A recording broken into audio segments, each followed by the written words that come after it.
नमो भगवते वासुदेवाय।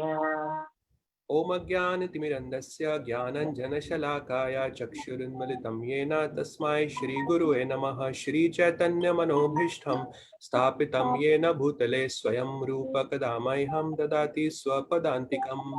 वन्देऽहं श्रीगुरु श्रीयुतापदकमलं श्रीगुरुन् वैष्णवांश्च श्रीरूपं साग्रजातां सहगना रघुनाथान्वितां तां सजीवं साद्वैतं सावधूतं परिजनसहितं कृष्ण चैतन्यदेवं श्री राधा कृष्ण पदान् सहगना ललिता श्री विशाखान्वितांश्च। हे कृष्ण करुणा सिंधु दीनबंधु जगतपते गोपेश गोपिका कांता राधा कांता नमोस्तुते। तप्त कांचन गौरांगी श्री राधे वृंदावनेश्वरी कृष्ण भानु सुत देवे प्रणमामि हरिप्रिये। वाञ्छाकल्पतरुभ्यश्च कृपा सिन्धुभ्य एव च पतितानां पावनेभ्यो वैष्णवेभ्यो नमो नमः। जय श्री कृष्ण चैतन्य प्रभु नित्यानंद श्री अद्वैत गदाधार श्रीवासादि गौर भक्तवृंद। हरे कृष्णा कृष्णा कृष्णा हरे हरे, हरे Ram Ram Ram Hare Hare.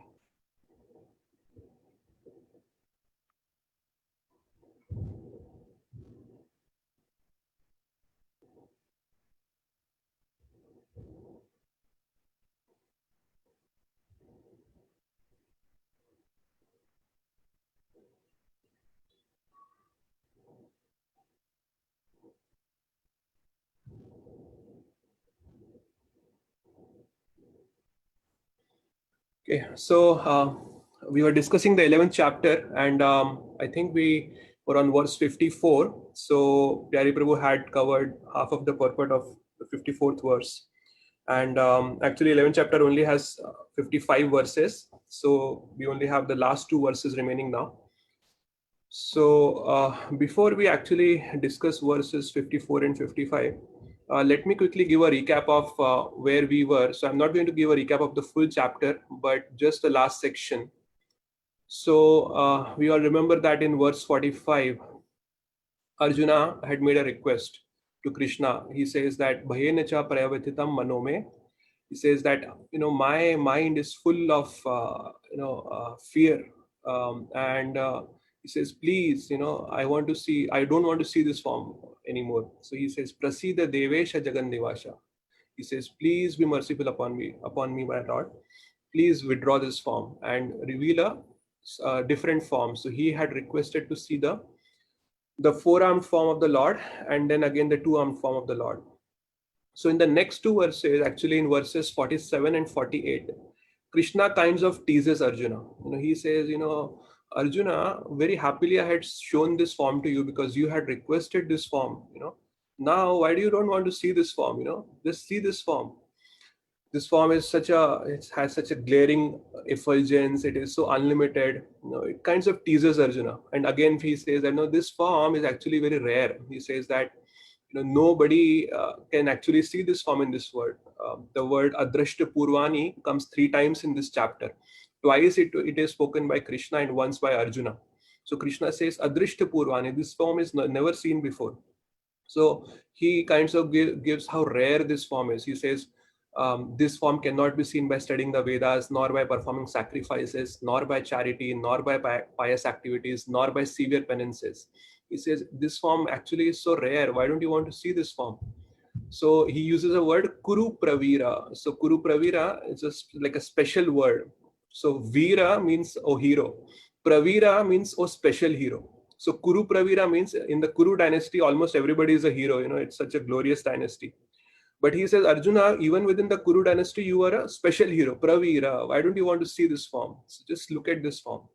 But then Krishna realizes that Arjuna is like really very like frightened to see this form. So in the next verse, 49th verse, he says, okay, no problem. I will just withdraw this form. So he says that you have been perturbed and bewildered by seeing this horrible feature of mine. Now let it be finished. My devotee, be free again from all disturbances. With a peaceful mind, you can now see the form you desire. So we see that actually Krishna is in the Sakhya Rasa with the Pandavas, and especially with the Arjuna.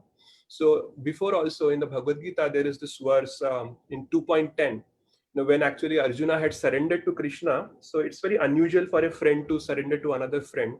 and make that friend his own guru. Arjuna says that, now I surrender to you and I am your disciple and you are my guru. So please instruct me. So that's what Arjuna had said. And at that time, Sanjay, when he describes it, he says the verse that comes is Tam Uvacha Rishikesha Prasanna Eva Bharata. So Krishna was as if smiling, standing in the battlefield. So the acharyas explain that actually Krishna wanted to laugh, but he curbs his laughter. So therefore he says as if smiling. He was like about to laugh, but he kinds of curbs his laughter, because when, say for example, if I go to my guru and I have a problem in my life and I present that problem to my guru, and that could be like a very trivial or like very generic problem, the guru might want to laugh at me. But if the guru laughs at me, then my heart will break, because I'm very seriously presenting a problem to my guru and my guru is laughing at me. So that will break my heart. So Krishna realizes that now the relationship has changed between Krishna and Arjuna. So Krishna is kind of teasing Arjuna here in these verses. Okay. Further, so in the 50th verse, Sanjay describes that having spoken thus to Arjuna, Krishna revealed his four-armed form, and then at last he showed the two-armed form. So in this one verse, Sanjay describes the transition from the Vishwarup to four-handed form and then to the two-handed form, the real form of Krishna. And then in the 51st verse, when Arjuna says that actually now, after seeing this so very beautiful form, my mind is now composed and I have restored my original nature. So that's what Arjuna says. And then Krishna starts speaking after that. So, so Krishna had said in the for the Virat Rupa, that the Vishwarupa, that actually that form is very rare and it cannot be seen in the material world. But then he kinds of glorifies his two-handed form. He says that, my dear Arjuna, this form of mine you are now seeing is very difficult to behold. Even the demigods are ever seeking the opportunity to see this form, which is so dear. So we know that when Krishna had to appear in the material world, at that time, all the devatas along with Brahmaji had gone to the Shir Sagar and they offer Purush Sukta prayers to the Supreme Lord, to Lord Vishnu. And even to forget about seeing the form of Krishna, they were not even able to see Lord Vishnu over there. Even Lord Brahma was not able to see Lord Vishnu. Vishnu had sent a message to Brahma, and that message came to in Brahma's heart actually, and then Brahma read out that message to the devatas.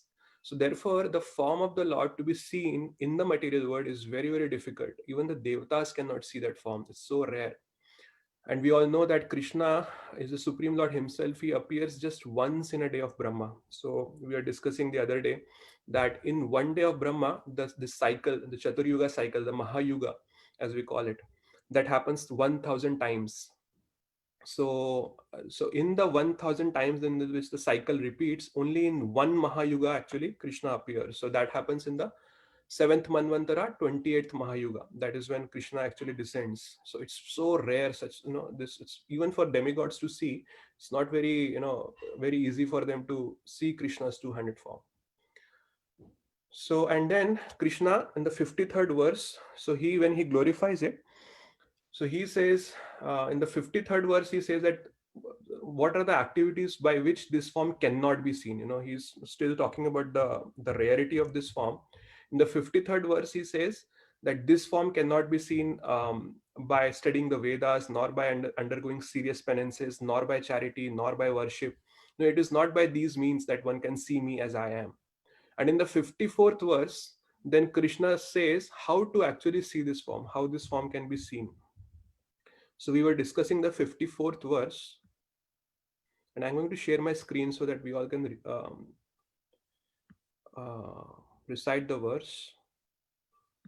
So we had discussed this verse on Saturday, but we couldn't complete it. Pyari Prabhu was actually covering this verse, so we can try to complete it today, and hopefully we should be able to complete even the next verse. 1 second.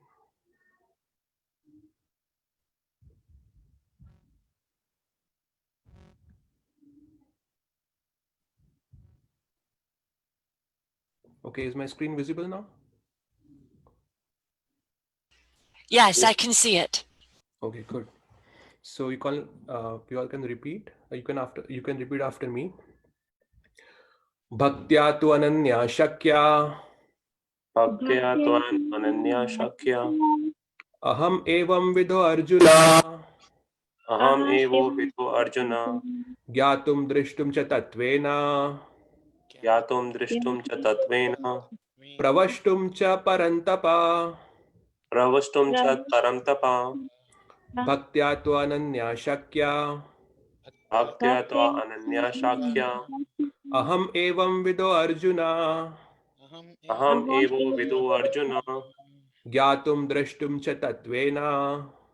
ज्ञातुं दृष्टुं च तत्त्वेन Pravashtum cha parantapa. प्रवष्टुं च परं तप Bhaktya tu ananya shakya. भक्त्या त्वा Ananya शक्या Aham evam vidho Arjuna. अहम् एवो विदो Arjun Gyatum drashtum cha tatvena. ज्ञातुं दृष्टुं च तत्त्वेन Pravashtum cha parantapa. प्रवष्टुं च परं तप Anyone would like to recite the verse? I would. Ananya शक्या Bhaktya tu ananya shakya. अहम् एवं विदो Arjun Aham evam vidho Arjuna. ज्ञातुं द्रष्टुं च तत्त्वेन Gyatum drashtum cha tatvena. प्रवष्टुं च परं तप Pravashtum cha parantapa. Anyone else? Bhaktya tva ananyaya sakya. Bhaktya tu ananya shakya. Am evam vido Arjuna. Aham evam vidho Arjuna. Jnatum trastum cha tatvena. Gyatum drashtum cha tatvena. Pravastum cha parantapa. Pravashtum cha parantapa. Bhaktya tu ananya shakya. Bhaktya tu ananya shakya. Aham evam vido Arjuna. Aham evam vidho Arjuna. Gyatum drishtum cha tatvena. Gyatum drishtum cha tatvena. Praveshtum cha parantapa. Pravashtum cha parantapa. Anyone else?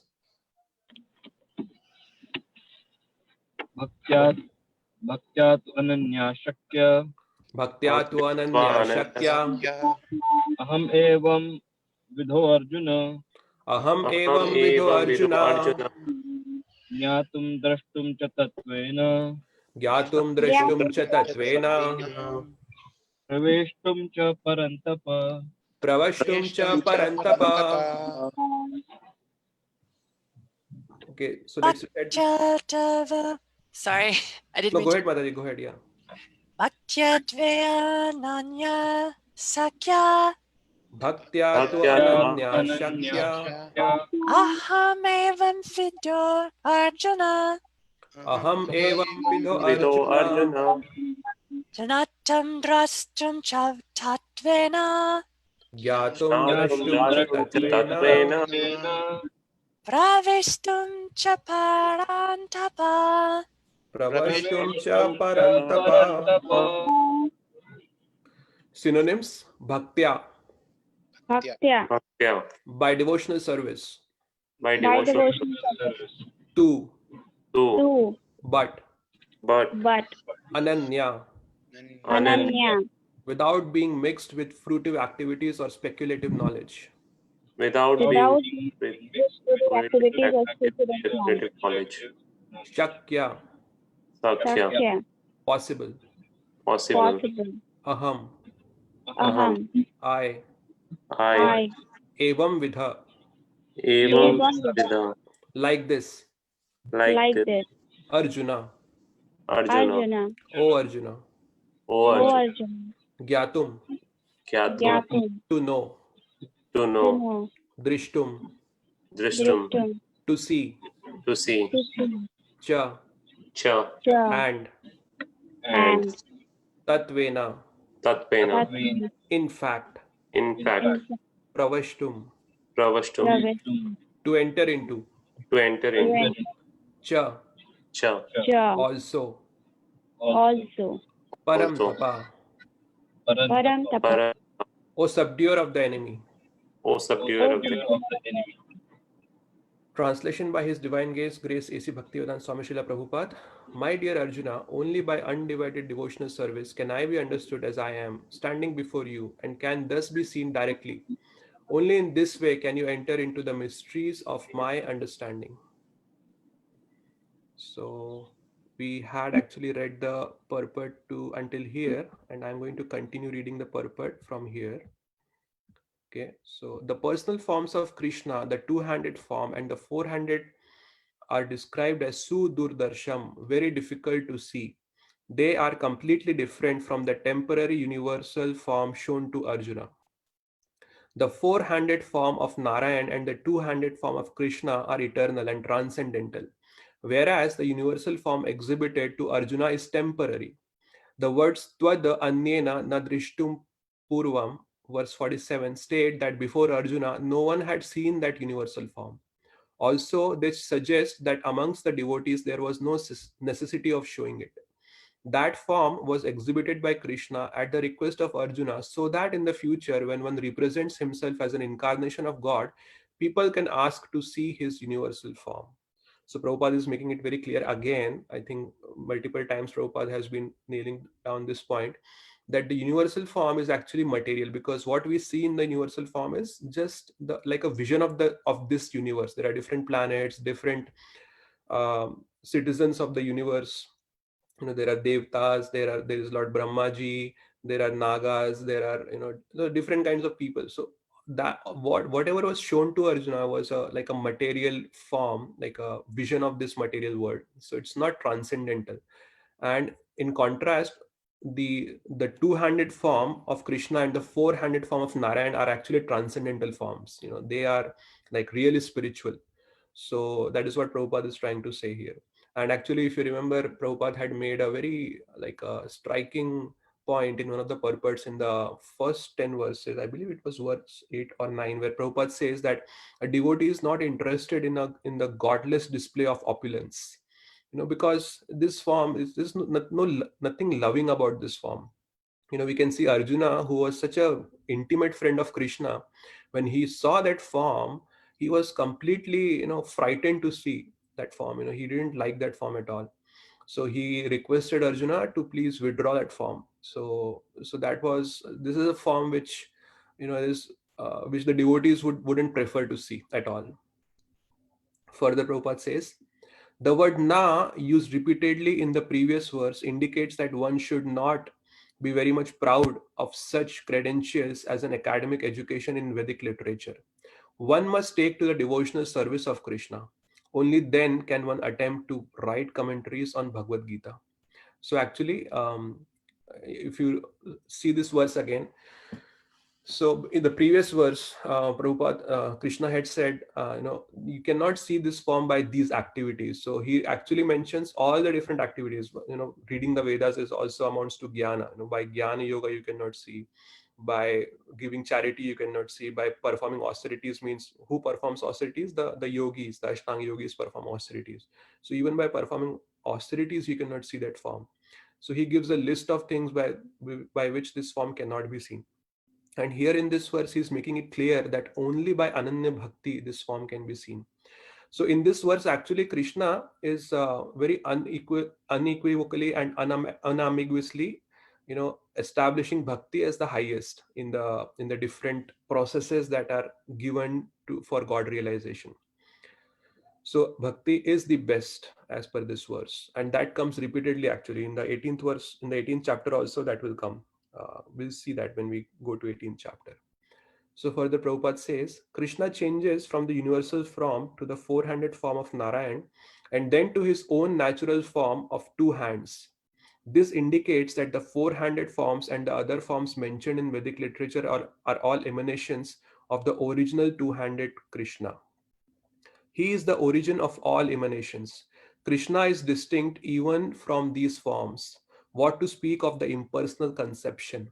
As far as the four-handed forms of Krishna are concerned, it is stated clearly that even the most identical four-handed form of Krishna which is known as Mahavishnu, who is lying on the cosmic ocean and from whose breathing so many innumerable universes are passing out and entering, is also an expansion of the Supreme Lord, as stated in the Brahma Samhita.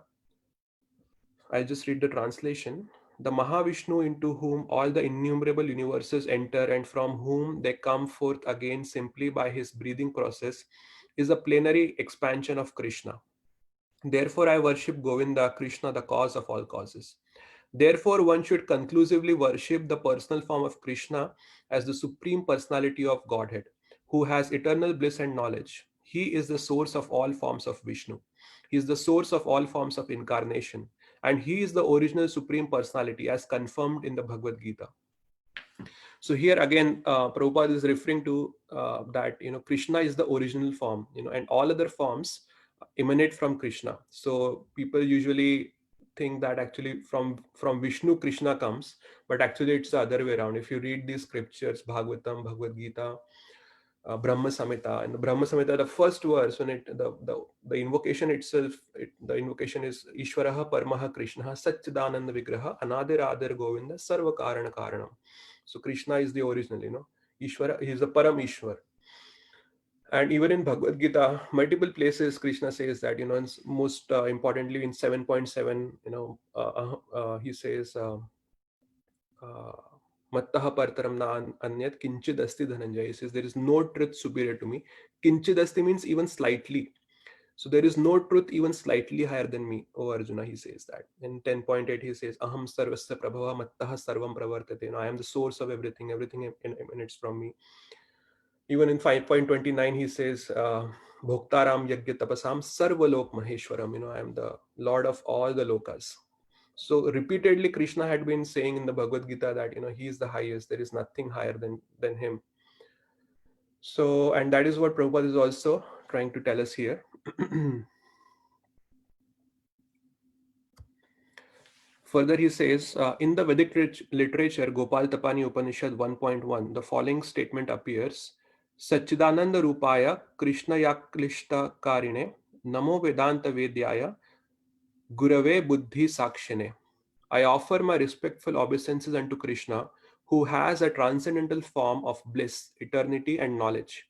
I offer my respect to him because understanding him means understanding the Vedas, and he is therefore the supreme spiritual master. Then it is said, Krishna vai Paramam Daivatam. Krishna is the supreme personality of Godhead. Gopal Tapani Upanishad 1.3. Eko Vashi Sarvagaha Krishna Idyaha. That one Krishna is the supreme personality of Godhead and he is worshipable. Ekopi San Bahudaha Yo Vabhati. Krishna is one, but he is manifested in unlimited forms and expanded incarnations. Gopal Tapani Upanishad 1.21. So Prabhupada is giving various references here. Firstly, the first one is pretty striking. It says, I offer my respectful obeisance unto Krishna, who has a transcendental form of bliss, eternity, and knowledge. I offer my respect to him because understanding him means understanding the Vedas. So actually, and Krishna also says that the same statement that understanding Krishna means understanding Vedas comes in the 15th chapter, 15th verse. Krishna says, Vedaischa sarver aham eva vedyo. The purpose of reading the Vedas is to know Krishna. So there is no other purpose of reading Vedas. So further Prabhupada says, the Brahma Samhita 5.1 says, Ishvaraha Paramaha Krishnaha Satchidananda Vigraha Anadir Govindaha Sarva Karana Karanam. The supreme personality of Godhead is Krishna, who has a body of eternity, knowledge, and bliss. He has no beginning, for he is the beginning of everything. He is the cause of all causes. Actually, in 10.8, the verse 10.8, which is Aham Sarvasya Prabhava Mattaha Sarvam Pravartate, if you read that purport also, Prabhupada gives so many references from so many different scriptures about about Krishna's supreme position, And actually, Prabhupada is quoting Jiva Goswami from Krishna Sandarbha. So in Krishna Sandarbha, if you read that, Jiva Goswami gives a parade of verses, glorifying Krishna's supreme position. And Prabhupada quotes Jiva Goswami in 10.8. Again, here, Prabhupada is giving so many different verses, which actually confirms that Krishna is the supreme person. There is no truth actually superior than Krishna. So further he says, elsewhere it is said, Yatra Vatirnam Krishnakhyam Param Brahma Narakriti. The Supreme Absolute Truth is a person. His name is Krishna and he sometimes descends on this earth. Similarly, in the Srimad Bhagavatam, we find a description of all kinds of incarnations of the Supreme Personality of Godhead, and in this list, the name of Krishna also appears. But then it is said that Krishna is not an incarnation of God, but is the original Supreme Personality of Godhead himself. Ete chamsa kalaha pumsaha Krishnastu Bhagwan Swayam. So this is the most quoted statement of Bhagavatam, the quoted verse of Bhagavatam that Vaishnavas often quote. Similarly, in the Bhagavad Gita, the Lord says, Mattaha partaram na anyat. There is nothing superior to my form as the personality of Godhead Krishna. He also says elsewhere in Bhagavad Gita, Aham adir hi devanam. I am the origin of all the demigods. And after understanding Bhagavad Gita from Krishna, Arjuna also confirms this in the following words. Param Brahma Param Dhama Pavitram Paramam Bhavan.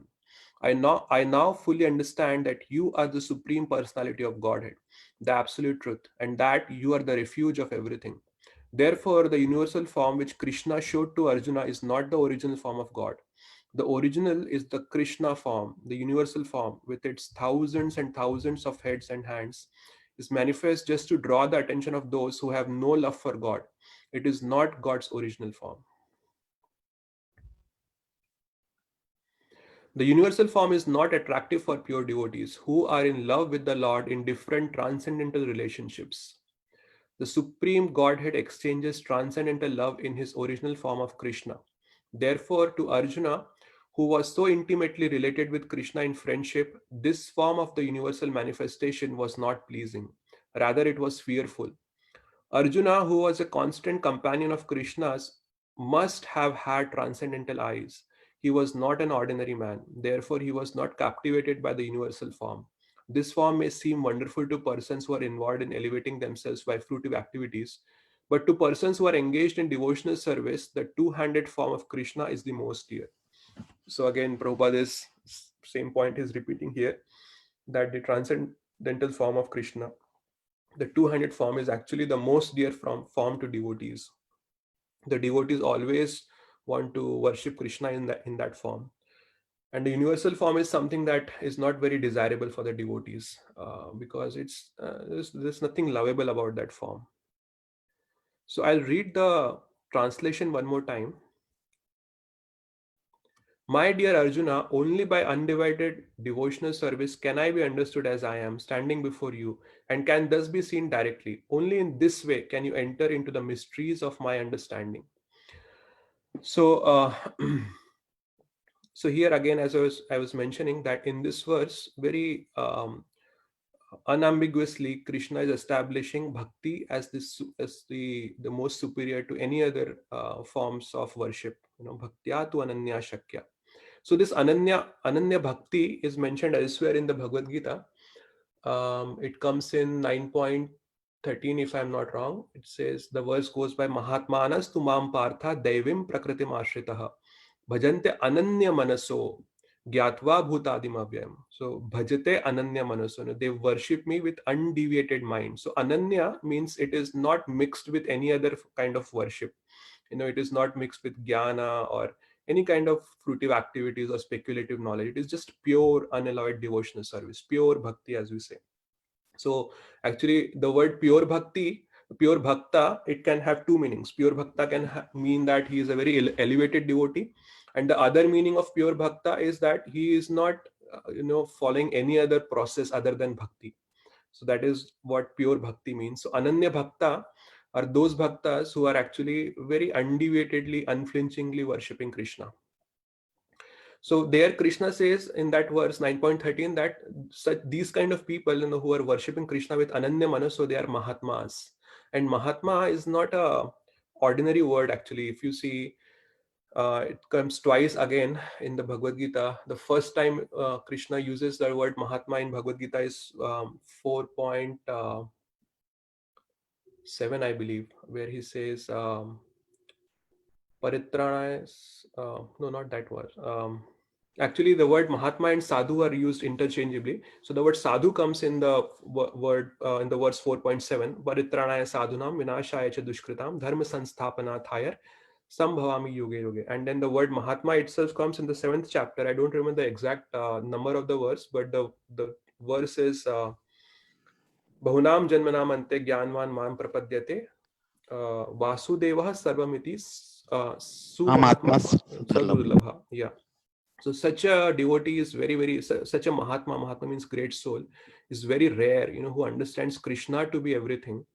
So this word Mahatma is also very, the word Mahatma is used to describe the Ananya devotees, Ananya Bhaktas, and it is like a very lofty word. It cannot be used very loosely here. Nowhere in the Bhagavad Gita Krishna uses the word Mahatma other than to describe, or Sadhu other than to describe his pure devotees.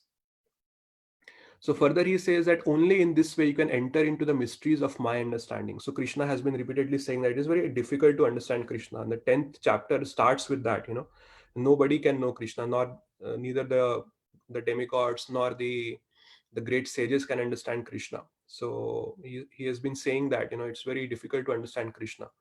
So here he is giving the key to understand Krishna. He says only by unflinching devotional service, Ananya Bhakti, can I be known. So Bhaktivinoda Thakur in Navdeep Dham Mahatmya, he says that actually there are many people who live on the Dham, but only a very few people actually live in the Dham. So what it means is that people can actually stay on the Dham.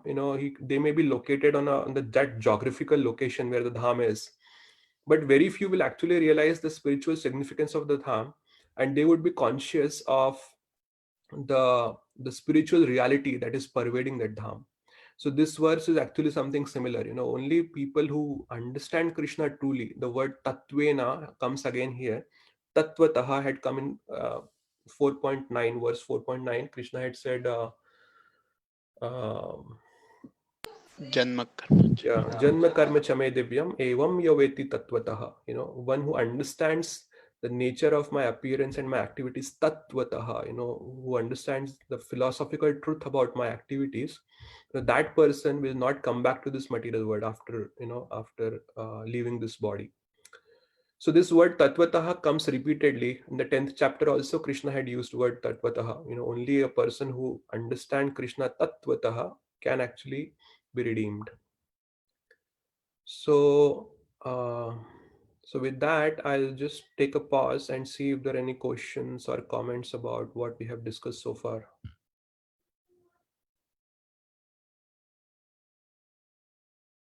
I have a question.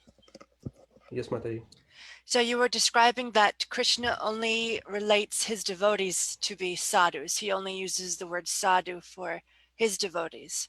Did I understand you correctly? In the Bhagavad Gita, yes. In the Bhagavad Gita. Sadhu and Mahatmas are the two words that he uses interchangeably, yeah. So I know there are, forgive me if I don't know the vocabulary words to describe this, but I know in Hinduism there are many denominations and many different godheads that are seen as supreme. And they have, there are people who are seen as sadhus in those different denominations. But from the perspective of ISKCON, I'm just curious specifically,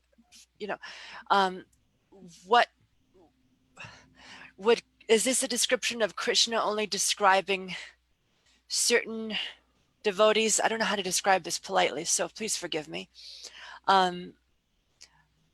Is Krishna only relating his devotees to being sadhus, or is it something beyond that I just don't know yet? So the word sadhu may have, in the generic sense, when we use the word, when you were talking about Hindu tradition, so in the generic sense, the word sadhu may mean any holy person. He may or may not be devoted to Krishna. As you said, there is worship of many different deities in Hinduism. So in a generic sense, sadhu may mean any holy man. But what I was talking more was from a perspective of Bhagavad Gita. In the Bhagavad Gita, Krishna uses the word Mahatma and Sadhu only for his pure devotees. He is not using that word for any other. Nowhere it comes in the Bhagavad Gita elsewhere. But he is not saying that specifically, he is not giving a definition of the word sadhu specifically that only, but we can see, wherever he is using the word Mahatma or sadhu, he's actually talking about his pure devotees. So from that perspective, we can draw inference that, for what purpose the word Mahatma is used. Thank you for that explanation. That's very helpful. Thank you. Any other questions or comments about what we had discussed so far?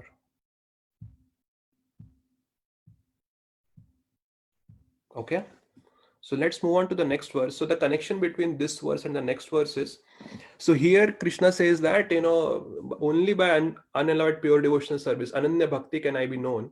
Now, but we know that, not everybody can be Ananya Bhakti, a pure devotee, like an exalted devotee. So therefore, what should such people do? For them, Krishna says that they have to do sadhana bhakti. So the sadhana bhakti is described in this verse 11.55, and actually we'll see in the purport, Prabhupada describes this verse as the essence, the sum and substance of the Bhagavad Gita. So Prabhupada considered this and the previous verse as very, very important. And for both these verses, 54 and 55, Prabhupada has given elaborate purport. It runs into multiple pages. See, the purport of 55 also is so huge.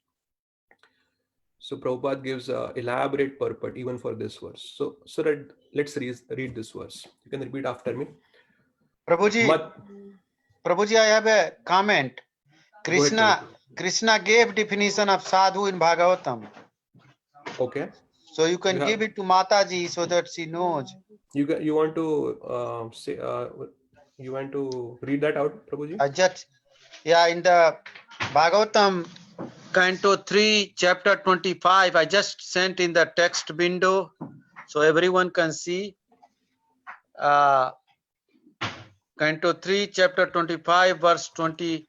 Prasangamajaram pasam atmanah kabayo vidu saeva sadhu sukrito moksha dwaram apavritam. So then after that verse, Lord Krishna explains all the symptoms of sadhus.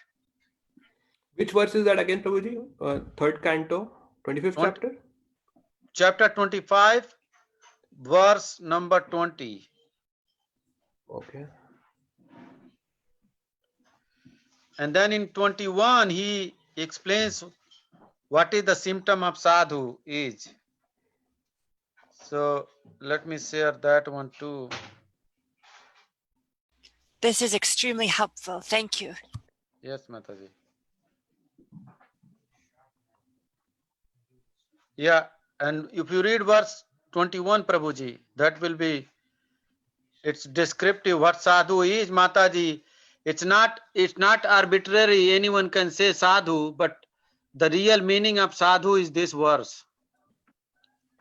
Titikchavah karudika suhrida sarvadehinam ajat satravah santa sadhavah sadhu bhushada. The symptom of a sadhu are that he is tolerant, merciful, and friendly to all living entities. He has no enemies. He is peaceful. He abides by the scriptures. And all his characteristics are sublime. So you can see there are not many sadhu will come true on this definition. So we have to be very careful.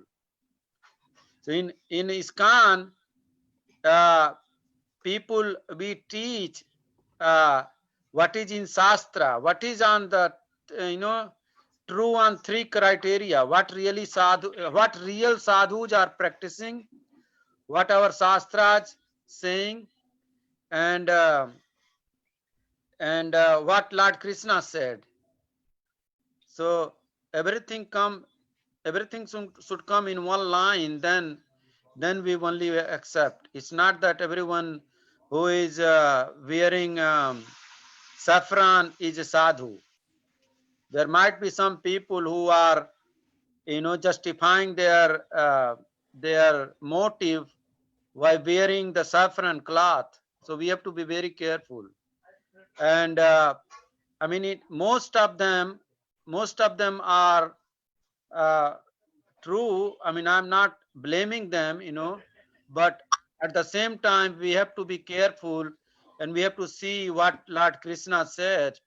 Here Lord Krishna in his incarnation as Kapil Deva, he explains everything, all the bhakti yoga he explains to his mother.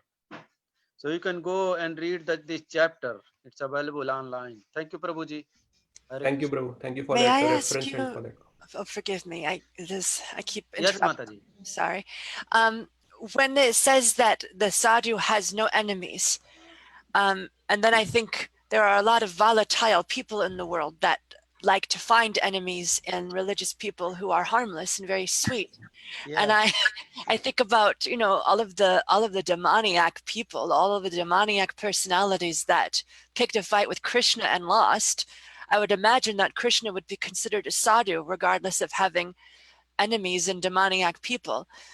And I'm wondering if there was that the reading made sense to me, except for the part about the sadhu having no enemies, because I feel like the this- sadhu feels that he doesn't have any enemies. People may consider the sadhu an enemy, but he doesn't consider them an enemy.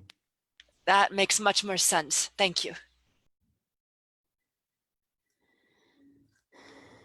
Okay, so let's get back to verse 11.55. You can all repeat after me. Mat karma krin mat paramo, Mat karma krin mat paramo, mad bhaktah sangha varjitah, mad Bhaktah Sanghavarjitah, nirvairah sarva bhuteshu, Nirvairah Sarvabhutesu, yah samameti pandava, Yah Samameti Pandava, mat karma krin mat paramo, Mat Karma Krin Mat Paramo, mad bhaktah sangha varjitah, Mat Bhaktah Sanghavarjitah, nirvairah sarva bhuteshu, Nirvairah Sarvabhutesu, यह समामेति पांडवा Yah Samameti Pandava, मत कर्म कृण मत परमो Mat Karma Krin Mat Paramo, मद भक्तः संग वर्जितः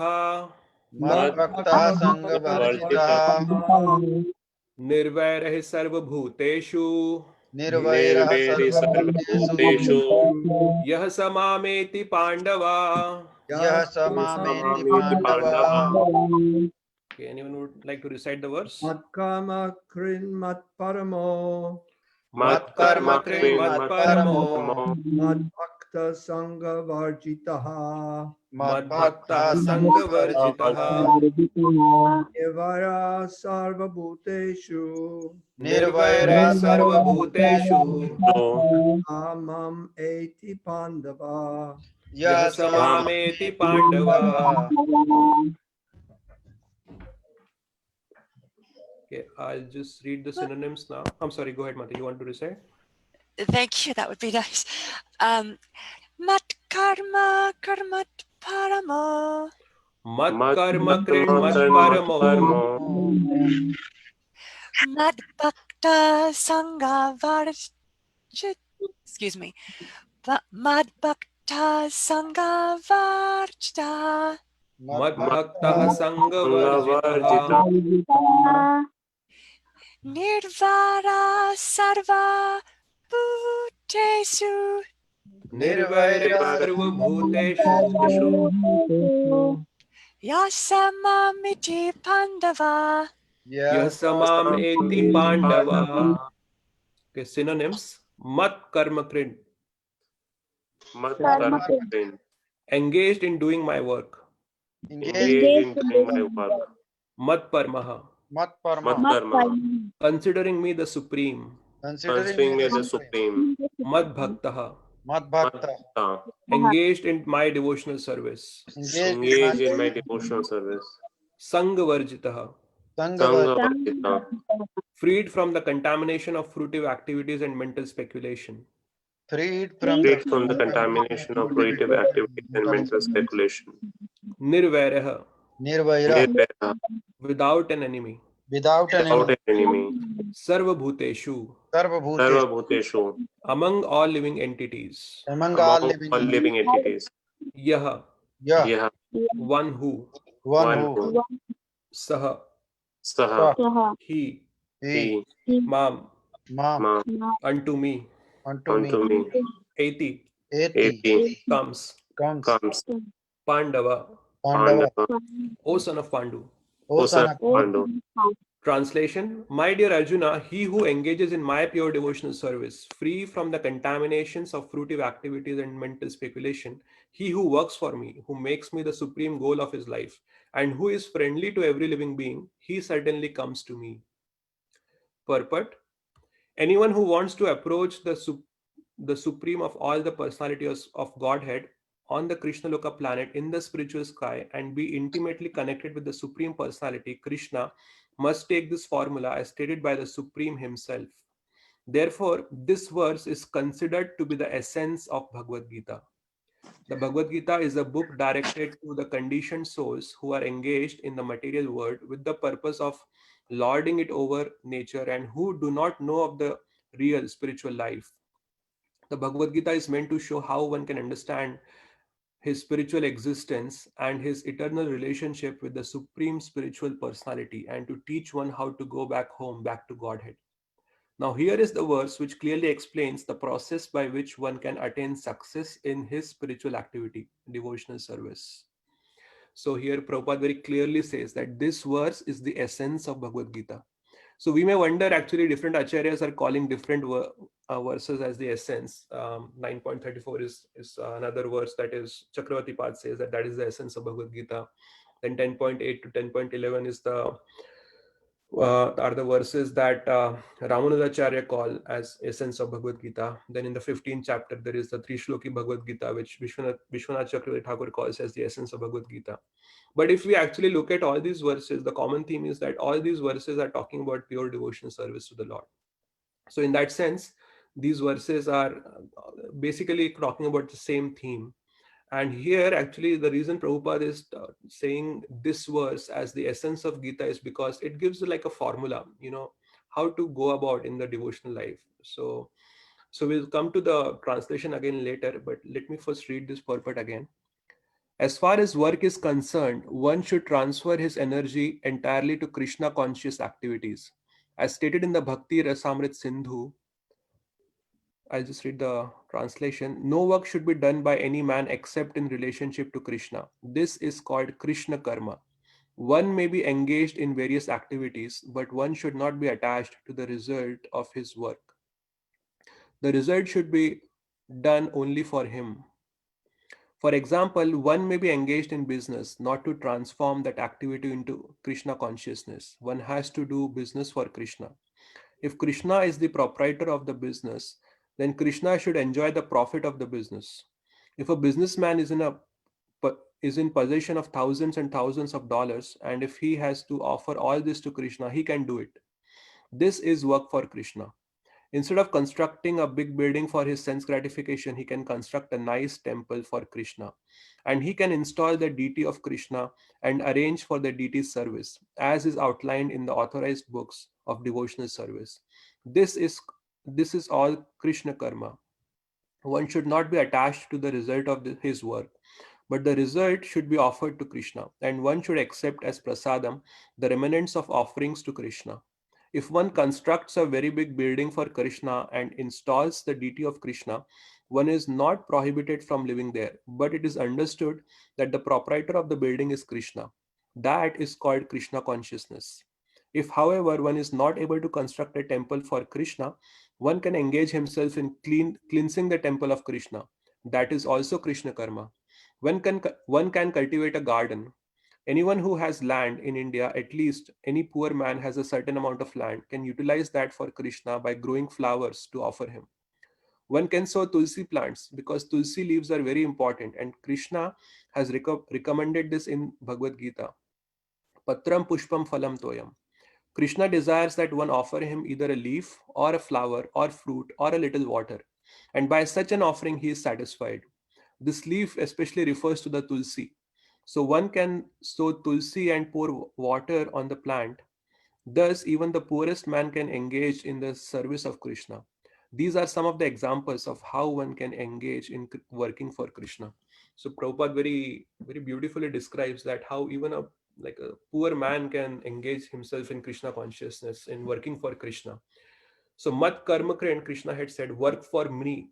So Prabhupada is actually describing each and everything that Krishna had said in the verse, Nirvare Sarva Bhuteshu, Mat Karma Kre, Mat Parmo, All those things Prabhupada will describe one by one here. So first he has described how to work for Krishna. Let's see what he says further. So he says the word Mat Paramaha refers to one who considers the association of Krishna in his supreme abode to be the highest perfection of life. Such a person does not wish to be elevated to the higher planets such as the moon or sun or heavenly planets, or even the highest planet of this universe, Brahmaloka. He has no attraction for that. He is only attracted to being transferred to the spiritual sky. And even in the spiritual sky, he is not satisfied with merging into the glowing Brahma Jyotir effulgence. For he wants to enter the highest spiritual planet, namely Krishna Loka, Golok Vrindavan. He has full knowledge of that planet and therefore he is not interested in any other.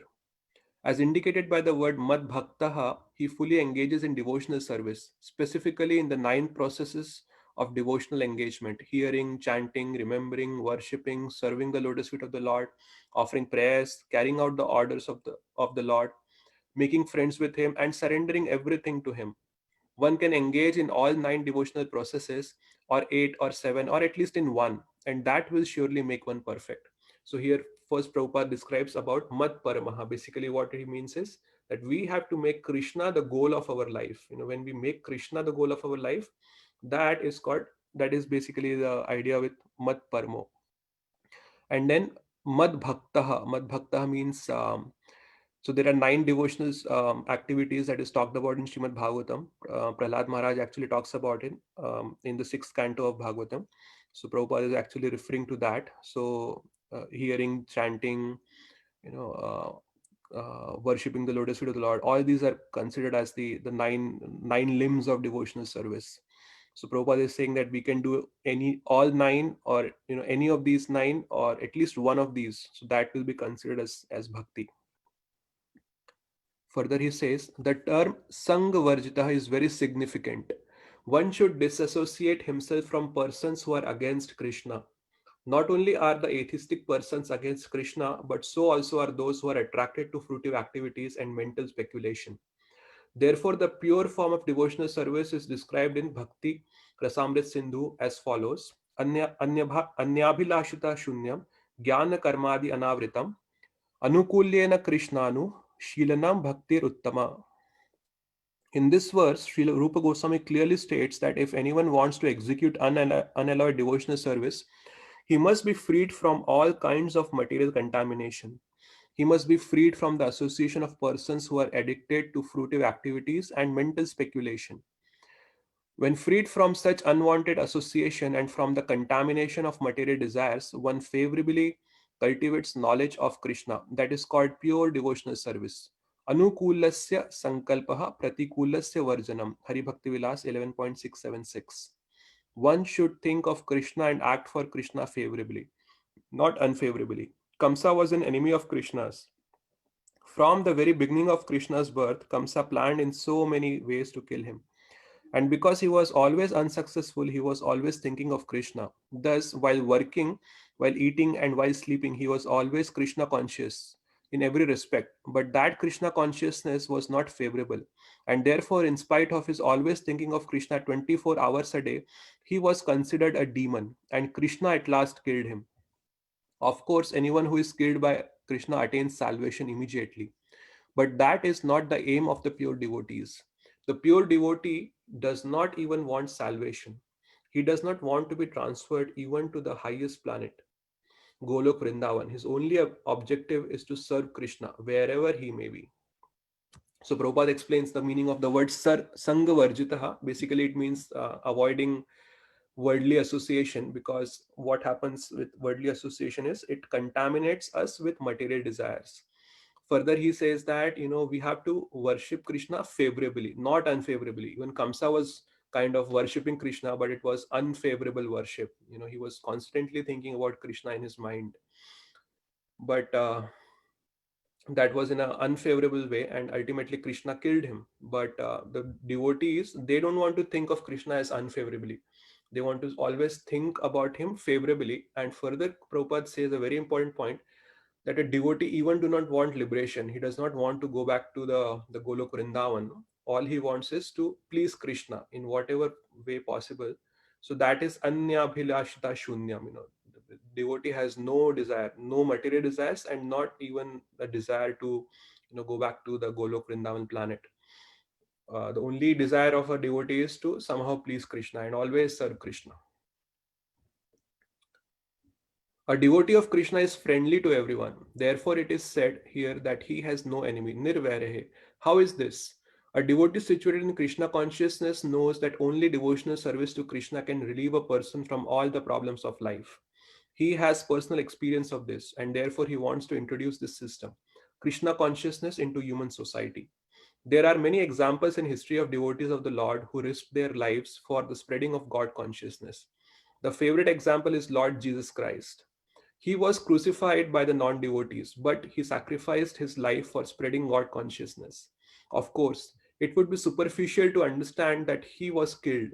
Similarly, in India also, there are many examples such as Thakur Haridas and Prahlad Maharaj.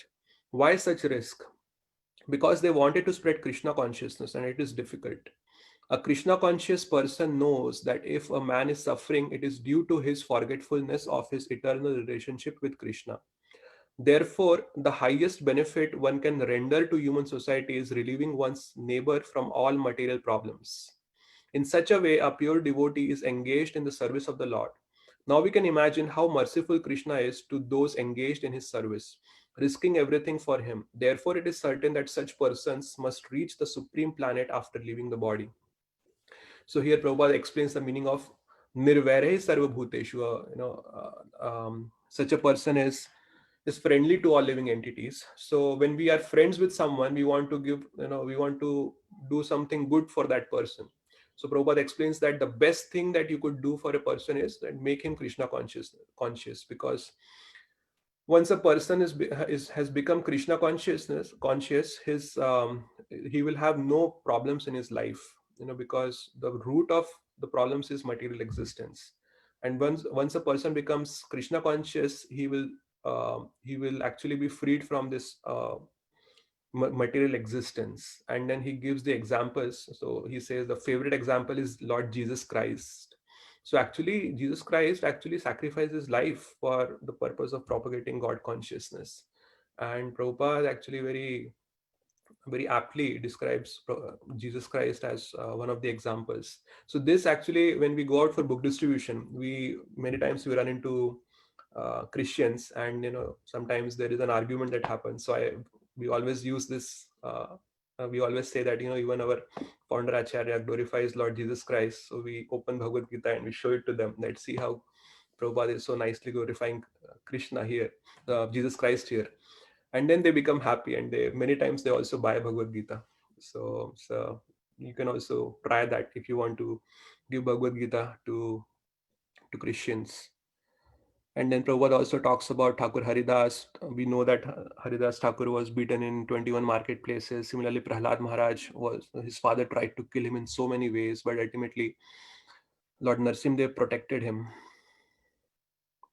So this is the last paragraph here. In summary, the universal form of Krishna, which is a temporary manifestation, and the form of time which devours everything, and even the form of Vishnu 400 have all been exhibited by Krishna. Thus, Krishna is the origin of all these manifestations. It is not that Krishna is a manifestation of the original Vishwarupa or Vishnu. Krishna is the origin of all forms. There are hundreds and thousands of Vishnus, but for a devotee, no form of Krishna is important but the original form, two-handed Shyama Sundara. In the Brahma Samhita, it is stated that those who are attached to the Shyama Sundar form of Krishna in love and devotion can see him always within the heart and cannot see anything else. One should understand, therefore, that the purport of this 11th chapter is that the form of Krishna is essential and supreme. So Prabhupada is again mentioning that the universal form is not higher than Krishna. The Vishnu form is not higher than Krishna. It is Krishna, it's himself who is the highest. And then he says further, he concludes by saying that this is the purport of the 11th chapter, that the form of Krishna is essential and supreme. So very important point he makes here. I'll read the translation one more time. My dear Arjuna, he who engages in my pure devotional service, free from the contaminations of fruitive activities and mental speculation, he who works for me, who makes me the supreme goal of his life, and who is friendly to every living being, he certainly comes to me. So this verse mat karma krin, work for me, mat paramo, make me the supreme goal of life. So we may actually work for different people, like I work for a particular company, someone else may work for some other company, say Amazon or whatever.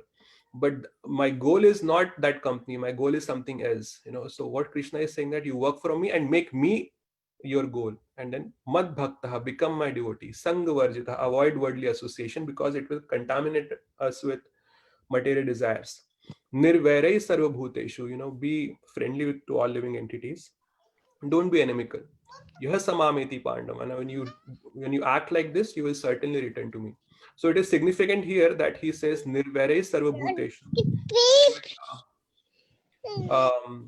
In the verse 11.33, Krishna, when he was describing that, I have already killed all these warriors here, the Kaurava warriors. So all you have to do is just fight the war and victory will be yours. So basically, when we fight against someone, we fight in an inimical spirit, right? But here Krishna is again saying, he first told Arjuna to fight.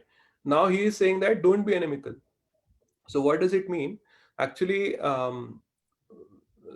throughout the Bhagavad Gita, when the discussion starts, there itself, Krishna establishes that we have to do activities for the sake of doing our duties. So the point is that Krishna is recommending that you have to give your 100% in the war, but do not be inimical. Just do it as your duty. And when you do like this, victory will be yours. So, and Krishna also is not inimical to anyone. And actually, he says that in the 5th chapter of Bhagavad Gita, 5.29, he says, Bhoktaram Yajna Tapasam Sarvalok Maheshwaram Suradam Sarva Bhutanam. I am the well-wisher of all living entities. So actually, it is for the good of the Kauravas that they should be killed, because what they have been doing is they have been hurting others, they have been hurting themselves, and they are also gathering a lot of negative karma, and they'll have to suffer for that. So, and there is no way they can be redeemed. There is no way they will reform actually. So the only way they can be reformed is by basically separating them from their bodies. So it's like a surgery. So when, say for example, there is some person may have a really bad infection in his hand, and the doctor may have to cut his hand, so that to avoid that infection to spread in the whole body. So the doctor is not inimical to the patient. Doctor is just trying to save the patient. Similarly, Krishna is not inimical to the Kauravas, because they are such a sinful people. There is just practically no hope for them to reform. Krishna had tried in so many ways. He also goes himself as the Shantiduta, trying to avoid the war. But that also doesn't work. So now the only way left is to fight this war and kill them, because they have been doing so many atrocities on other people. They are hurting others and they are hurting themselves also. So in that sense, they have to be actually given suitable punishment. So I know we have exceeded the time a little bit, but are there any questions or comments? May I say a comment, if Yes, it's sir. okay? Yeah, go ahead, Mataji. When the description of Jesus Christ in this book, it really threw me for a wonderful roller coaster, because on the internet, I saw an image, a painting of Krishna and Jesus Christ holding hands. And I was filled up with so much joy when I saw it, because I started to think about all of the similarities between the two of them. And God is Krishna, but the Son of God having similarities, it's an interesting concept. God being the cowherdsman, Jesus Christ being the shepherd of the sheep. And then all of these things that are so similar, that Jesus Christ was being sheltered by his parents from an evil king. And of course, Krishna being sheltered by Kamsa, by being relocated from a prison. It really is uncanny how many times God works for humanity with the hope that we might evolve and be something better than we were before. And I was very, very happy to see that Prabhupada put that in there, because it really drives it home to me that this is the right path that I'm going on. And I just want to share that with you, because it lifted me up when I heard that, because it validates everything that I've studied when I was Catholic school when I was studying CCD and all that. It is very similar to the path of Krishna. It's just worship to Krishna feels a little bit more like the advanced level. I don't want to be rude because I shouldn't compare religious systems, but I do feel like there are so many similarities, but God created a system for each group of people that would help them in their evolution in the best way. From my limited perspective, I have a lot more to learn, and I know that. But hearing this really threw me for a wonderful, wonderful roller coaster. Yeah, thank you, Mataji. Thank you for that comment. Yes, you're right. Actually, Jesus Christ never said that he is God. He always said that I am the Son of God. And Krishna says in Bhagavad Gita that I am the Father. He says, Pita Hamasya Jagato. So actually, he is the father of all living entities. So in that sense, and you're right, there are many commonalities in the teachings of Krishna and the teachings of Jesus Christ. In the Bible, we see he says, I am the Alpha and the Omega. And here Krishna says, I am the beginning and the end and the middle of the entire creation, of the entire existence. There are other similarities also, and ultimately Jesus Christ also concludes that the perfection is to develop love for God. And even in Bhagavad Gita we see that in the perfection that Krishna says is developing loving devotional service for Krishna. So there are many commonalities in the essence of the teachings of the two scriptures. Yeah. And Jesus himself never really said he's God. He actually calls upon Christ the Father, Right. Yeah. He even said there's one God. Yeah. He even Yeah. said it. There's one God. Right. And It's amazing. actually, I was reading a book of one of Prabhupada's intimate disciples, and Prabhupada visited a Trappist monk monastery, I think in New Zealand, perhaps somewhere, and they talked about each other's observations every day. And Prabhupada said that they were living a perfect life except for the meat eating part. So other than that, they were living almost exactly like the Hare Krishna monks, he was saying. Well, even with Easter in the Catholic Church, they encourage and strongly encourage that the devotees of God in Christian religion remove meat from the diet for a period of time. And it's from my limited perspective as somebody who has a lot more learning to do, I believe, and excuse me if it's ignorant in saying it, but I do believe that it's God creating a system for people to evolve in the way that makes sense to them. Similarly to the way Shiva is so accessible to all sorts of demoniac beings, but also pious beings, is that what is accessible? How do we get all of these people to elevate? And how do we get them to get to a point where they can love God in a pure and goodness-based fashion that helps the society evolve and go home? Yeah. Thank you, Mataji. I think in interest of time, we have already exceeded the time at almost 10 minutes. Is there any other direct question about the verse that we discussed? Just one last question. I'm going to give you a question. In the purport mentions how the devotee doesn't want to go anywhere, and he mentions Brahma Loka. I mean, what do we know? What's on Brahma Loka? I mean, the moon we know is a heavenly planet. And my understanding of Brahma Loka is mostly everyone's there performing austerities and are Krishna conscious, but I'm not sure. And then if that's the case, why do they go there? I guess maybe because they go back to the spiritual world.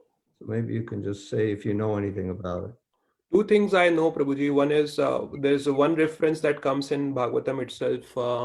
There's a king who wanted a very beautiful wife, and then he worships Lord Brahma, and Lord Brahma actually sends like a heavenly damsel from his own assembly. I'm missing the name of that lady. So she comes down and she kind of becomes his wife, and then he after a while she leaves him, and this person is was so attached to this lady that he performs great austerities to go to Brahmaloka. So that is one reference that comes in Bhagavatam of going to Brahmaloka. I have not come across any other reference of a person wanting to go to Brahmaloka. But other than that, what I have read in the commentaries of the acharyas is that so there are two ways of getting out of this universe. One is that so for example, we are in a building, So we can exit the building in two ways. So the first way is that we exit the building from the ground floor, just go out of the door and then, just go out from there. And the second is if you're on the terrace of the building, the top floor, the terrace, someone can airlift us from there. So actually Brahmaloka is the highest planet of the universe. So in this material world, the easiest way of going out of this material world is through the ground floor, which is the this earth. This earth is considered to be as the ground floor because the planets below earth are considered to be the below ground floor. What do we call it as, like basement or underground floors? So either we go out from here, or the other way is that we go to Brahmaloka. We elevate ourselves slowly, and that is the whole process of Karmakandi rituals. Is we slowly and steadily elevate ourselves to the higher Is planets. Brahmaloka and Swargaloka the same thing, by the way? Sorry to interrupt. No, Mataji. So Brahmaloka is higher than Swargaloka. So even the demigods, it is said that they have to go to Brahmaloka, and from there Brahmaloka, when the universe is being destroyed, at that time, at the time of annihilation, at that time these demigods also are liberated along with Lord Brahma.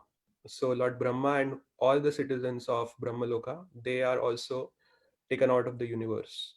So this is what I have read in the commentaries of the Acharyas. I cannot exactly point out which commentary because I have read so many, I just don't remember in which commentary.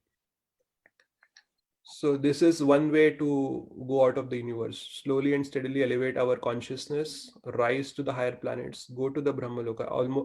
Obviously it will take many lifetimes, but that is, or the fastest way is to do bhakti for the Lord and then go out of the universe. So Lord Brahma is so we all know after the end of the life of Brahma, the whole universe is destroyed. So at that time, Lord Brahma is liberated.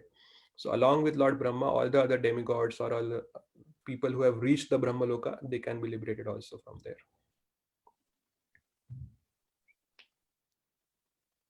Pyari Prabhu did that at least to a certain extent. Thank you. How many floors are in this building?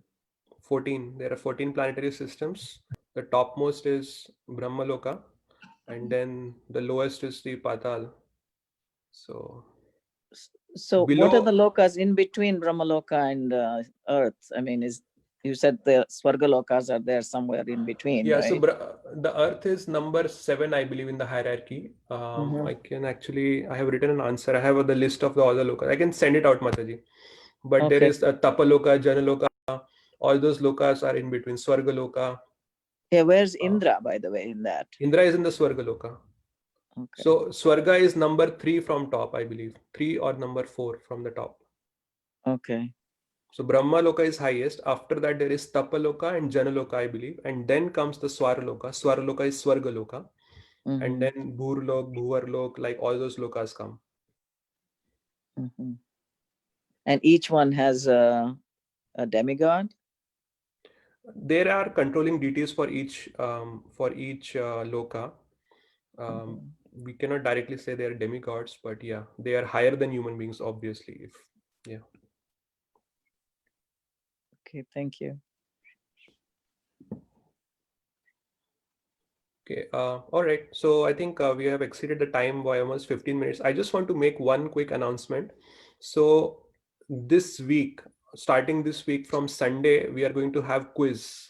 Okay, so whatever we have discussed throughout the week, on Sunday, we all can come together and we can have a quiz to basically, it will help in two ways. One is it will help us recap what we have discussed throughout the week. Second is it will increase our knowledge of Bhagavad Gita.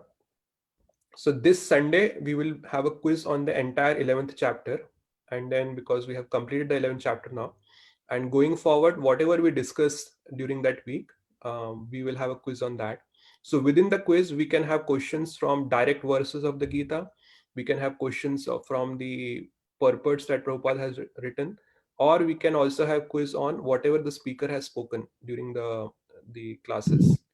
So that's why we have to hear the classes attentively, and we also have to read the verses themselves and the purports given by Srila Prabhupada. What time is this quiz? Sunday, 7 to 8, same time. Hare Krishna, Prabhu. Yes, Prabhuji. So the question, who is someone will be preparing the question, or it's Yeah, this Sunday I'm going to prepare because Pyari Prabhu has asked me to do it. okay? But we can see going forward if I always have to do it or someone else can do it also. Okay, Prabhu. Thank you. I am so excited. Yeah, I am excited too because I'm going to be the quiz master. So Good luck to everyone. The only quiz answer I have is the Hare Krishna Maha Mantra. I'm not anticipating to do well, but I am excited to do a quiz about Krishna because I've never gotten to do one in my life, and I'm so excited. That's the spirit. If Okay. we pass all the quizzes, do we get a degree? Whoever That is wins, so great. whoever wins the quiz gets to donate $1,000 to the temple in the prize. Oh boy. If you get a 0, do we get a dunce hat?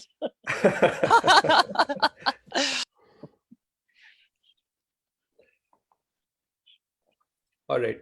So I think we can stop here. Thank you, everyone. Thanks for joining. Hare Krishna. Hare Krishna. Vancha kalpatarubhyascha kripa sindhubhya evacha patitanam pavanebhyo vaishnavebhyo namo namaha. Namo namaha.